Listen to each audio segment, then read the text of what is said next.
राजनीतिक गलियारों में जो चर्चा बनी हुई थी, कहीं ना कहीं अब वो चर्चाएं सही साबित होती नजर आ रही है। जैसा कि अमित शाह का राजस्थान में दौरा हुआ, उसके बाद जो कोर टीम की जो मीटिंग हुई थी, इतने लंबे समय तक वो मीटिंग होना, उसके बाद में क्या क्या फैसले हुए, क्या चीजें हुई, और वसुंधरा राजे का इसके बाद मुस्कुराते हुए बाहर आना, और बहुत सारे इसके बाद सवाल खड़े हो रहे थे, क्या वसुंधरा राजे और बीजेपी के जो बाकी कार्यकर्ता है उनके बीच में सुलह हो गई है? क्या अमित शाह और वसुंधरा राजे के बीच में सुलह हो गई है? और भी बहुत सारी चीजें निकल के आ रही है, बहुत सारे सवाल यहाँ पर निकल के आ रहे हैं। इन्हीं सब सवालों पर बात करने के लिए हमारे साथ मौजूद है हमारी सीनियर पत्रकार चेतना शर्मा जी। नमस्कार मैम। नमस्कार। जी मैम, मेरा पहला सवाल यही होगा कि ऐसी क्या चीजें बदली है अचानक से मीटिंग होना, और इतनी बड़ी मीटिंग होना कि रात को 3:30 बजे तक वो मीटिंग चल रही थी, जी। और उस मीटिंग के बाद में इतनी सारी चीजें बदल गई है, भूचाल सा आ गया राजस्थान की हम्म। राजनीति में। देखिए, भूचाल तो पहले से भी आया हुआ था। और जब राष्ट्रीय नेतृत्व का राजस्थान आकर फैसले लेना, तो कई कयास लगाए जा रहे थे, और वो कयास कहीं ना कहीं अब साबित भी होते दिखाई दे रहे हैं। राजनीतिक गलियारों में चर्चाएं देखी गई, सुनी गई कि वसुंधरा राजे की जो नाराजगी है उसको कहीं ना कहीं एडजस्ट करने में या फिर दूरी करने के लिए अमित शाह राजस्थान आ रहे हैं, जेपी नड्डा राजस्थान आए। और कई सारे ऐसे आंतरिक मुद्दे, आंतरिक कलह जो बार बार देखने को मिल रही थी, वसुंधरा की नाराजगी भी देखने को मिल रही थी कि लास्ट में जाते जाते परिवर्तन यात्रा से बिल्कुल गायब हो गई, और उनके सोशल मीडिया पर भी कहीं कोई अपडेशन नहीं दिखाई दे रहा था। तो कहीं ना कहीं ये कयास थे कि जैसे ही शाह आएंगे तो उन्हें जिन मुद्दों में प्रॉब्लम है उनको बैठकर सॉल्व किया जाएगा। और वही हुआ। जो आधी रात तक ये मीटिंग चली है और उसके बाद वसुंधरा का मुस्कुरा कर बाहर आना और देवी सिंह भाटी का बीजेपी ज्वाइन करने की जो चर्चाएं चली हैं, वो उस ओर इशारा करता है कि हाँ, वसुंधरा राजे की बात सुनी गई है, हाँ, उनकी उस मांगे मीटिंग में मानी कुछ गई ना है। कुछ बड़े फैसले हैं वो लिए गए हैं, जी। क्योंकि जो इनके वसुंधरा राजे के भी उनके बीच में बहुत क्लोज कनेक्शंस रहे हैं, वो हमेशा से वसुंधरा राजे के सपोर्टर्स रहे जी हैं। बिल्कुल।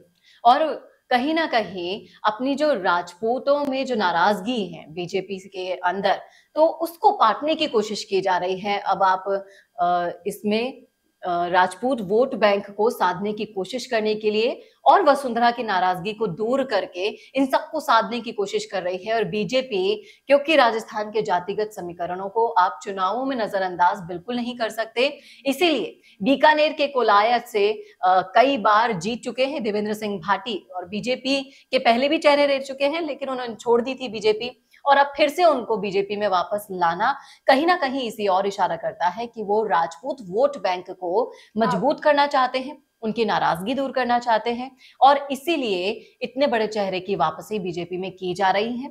और कहीं ना कहीं वसुंधरा फैक्टर को नेग्लेक्ट नहीं किया जा सकता। राजस्थान में अगर बीजेपी को स्टैंड करना है, अपनी पोजीशन बनानी है, तो उनकी भी नाराजगी को दूर करके उन्हें हर मुद्दे को साधने की कोशिश करनी होगी और आगे मैम, चलना वही होगा। एक फैक्टर और सामने आ रहा है कि बीजेपी की लगातार हनुमान बेनीवाल से, आरएलपी का जो हम्म। गठबंधन है, उनसे लगातार बात चल रही थी, लगातार कयास लगाए जा रहे थे हम्म। कि हनुमान बेनीवाल है वो बीजेपी के साथ गठबंधन कर सकते हैं, बीजेपी का साथ दे सकते हैं, जी। बीजेपी के साथ जुड़ सकते हैं।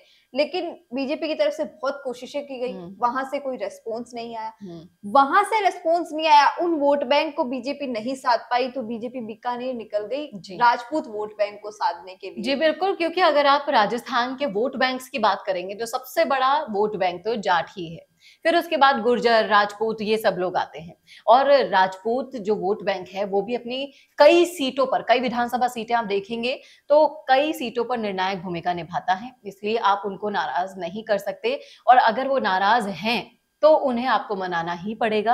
और इसीलिए बीजेपी हनुमान बेनीवाल के साथ कोशिश लगातार करती रही, लेकिन हनुमान बेनीवाल ने जब से ज्योति मिर्धा बीजेपी में आई है कांग्रेस छोड़कर, उन्होंने ये चैप्टर लगता है क्लोज कर दिया है। एकदम अब से ये दूरियां गठबंधन बना ली नहीं है होगा। पार्टी से। जी बिल्कुल, कहीं ना कहीं किसान बिल जब वापस लिया गया था तो उनके एनडीए के प्रति जो नरम रुख देखे गए थे, लेकिन जैसे ही ज्योति मिर्धा बीजेपी आई, तब से उन्होंने बहुत ज्यादा दूरी बना ली है। और मीडिया के सामने उन्होंने ऐलान भी कर दिया था कि वो कुछ भी हो जाए लेकिन कांग्रेस और बीजेपी से तो गठबंधन नहीं करेंगे, हालांकि इसके तरह हम देखें तो वो छोटी पार्टियों से गठबंधन करने के लिए कई बार वो कह चुके हैं और वो करेंगे भी, और कहीं ना कहीं उन्हें अपने ऊपर विश्वास है कि वो बहुत बड़ी शक्ति बनकर इन विधानसभा चुनावों में उतरने वाले हैं। इसीलिए उन्होंने अब इन सबसे दूरी बना ली है और अलग ही अपने दम पर निकल पड़े हैं चुनाव में लड़ने के लिए। मैम वहीं एक सवाल ये भी है कि जैसे देवी सिंह भाटी है तो वैसे ही भंवर सिंह भाटी का भी बहुत जिक्र चल रहा है कि भंवर सिंह भाटी भी जल्द ही बीजेपी ज्वाइन कर लेंगे। ऐसे और भी चेहरे हैं वो बीजेपी के लिए सामने आ रहे हैं कि ये भी बीजेपी ज्वाइन कर सकते हैं। तो कल की मीटिंग में ऐसे क्या कुछ फैसले तय हुए हैं, क्या कुछ चीजें बदली है? देखिए प्रीति, मैं आपसे एक किस्सा शेयर करना चाहूंगी यहाँ पर। जब से आनंद पाल का जब किस्सा हुआ था, एनकाउंटर हुआ था, उस टाइम बीजेपी का राज था और वसुंधरा राजे से तब से राजपूतों में नाराजगी चल रही है और ये नाराजगी वसुंधरा राजे को फोकस करते हुए बीजेपी के ऊपर भारी पड़ती है। तो कहीं ना कहीं इन नाराजगियों को दूर करने के चक्कर में अब बीजेपी के जो बड़े आला कमान हैं, राष्ट्रीय नेतृत्व है, वो कहीं ना कहीं अब ये चाहते हैं कि धीरे धीरे वसुंधरा राजे तो हैं ही, लेकिन आप इन राजपूतों को कैसे खुश करोगे? इसके लिए एक से बढ़कर एक जो चेहरे हैं उनकी एंट्री करवा रहे हैं, जिससे राजपूतों को भी ये लगे कि उनकी नाराजगी थोड़ी कम होए, उनको तवज्जो दी जा रही है, उनको ये लगे। इसलिए देवेंद्र सिंह भाटी और फिर अभी भंवर सिंह भी जुड़ने के कयास लगाए जा रहे हैं। तो इस तरह से वो अपने वोट बैंक को साधने के लिए, उनकी नाराजगी को दूर करने के लिए कहीं ना कहीं राजस्थान की राजनीति में ये बहुत बड़ा कदम देखा जा रहा है बीजेपी की तरफ से। वसुंधरा राजे को भी जो पावर है ना बहुत ज्यादा हो जाएगी, क्योंकि भंवर सिंह भाटी और देवेंद्र सिंह भाटी हमेशा से वसुंधरा राजे के जी बिल्कुल, और वसुंधरा चाहती भी यही है कि उनके साथ साथ उनके समर्थकों को भी तवज्जो मिले। तो कहीं ना कहीं ये नाराजगी इसी वजह से चल रही थी कि उनको और उनके समर्थकों को कहीं ना कहीं नेग्लेक्ट किया जा रहा था। और अब जब राजस्थान के विधानसभा चुनाव सर पर हैं और कई बार आपने सुना होगा राजनीतिक गलियारों में चर्चाएं चली थी कि वसुंधरा राजे अपनी अलग से वो बना लेगी, अलग टीम बना लेगी, अपनी पार्टी बना लेगी, लेकिन ऐसा नहीं है, क्योंकि उसमें भी कहीं ना कहीं वसुंधरा राजे का नुकसान ही है, क्योंकि राजपूत, जाट, गुर्जर ये तीनों जातियां उनके खिलाफ हैं। उन तीनों जातियों में उनके नाराजगी देखी गई है उनके लिए, इसलिए ये चीज भी उनके लिए पॉसिबल नहीं है।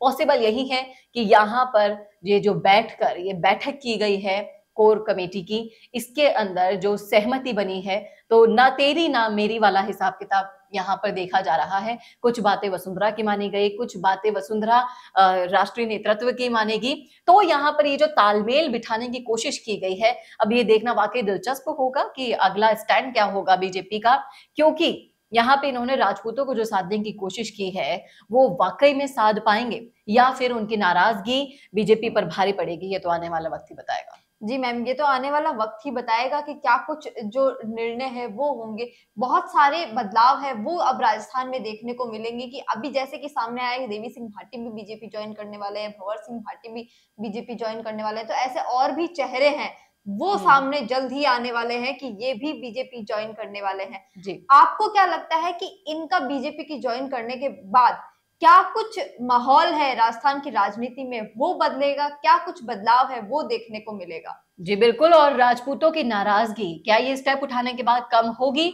ये सब डिटेल में आप लिख डालिए कमेंट बॉक्स में। आप हमारा वीडियो देख रहे हैं, इतना प्यार दे रहे हैं, अपनी राय रखते हैं, तो हमें भी बहुत अच्छा लगता है कि जनता हमसे जुड़ रही है। और इसी तरह से आप वीडियोस को देखिए, अपनी राय रखिए, जिससे हमें पता चलता है कि जनमानस क्या सोच रहा है, किस ओर ये दिशा जा रही है राजस्थान की राजनीति की। इसलिए अपनी राय लिखना ना भूलेगा। कैसा लगा वीडियो ये भी जरूर लिख डालिएगा, और ऐसे ही और विश्लेषण के लिए देखना ना भूलेगा राजस्थान संवाद। नमस्कार। कौन देखता है अब टीवी पर आपको कितनों ने देखा, ये कैसे पता चलेगा? घर घर इंटरनेट पहुंचने के बाद अब सब कुछ है डिजिटल। आपका वीडियो कितनों ने देखा ये हर पल आपको पता चलेगा, इसलिए डिजिटल मीडिया में बनाइए अपनी पहचान। 4.5 करोड़ से ज्यादा व्यूज और 3,27,000 से ज्यादा सब्सक्राइबर वाले राजस्थान के चैनल राजस्थान संवाद पर करवाइए कवरेज। ज्यादा जानकारी के लिए व्हाट्सएप करें 7339900549 पर।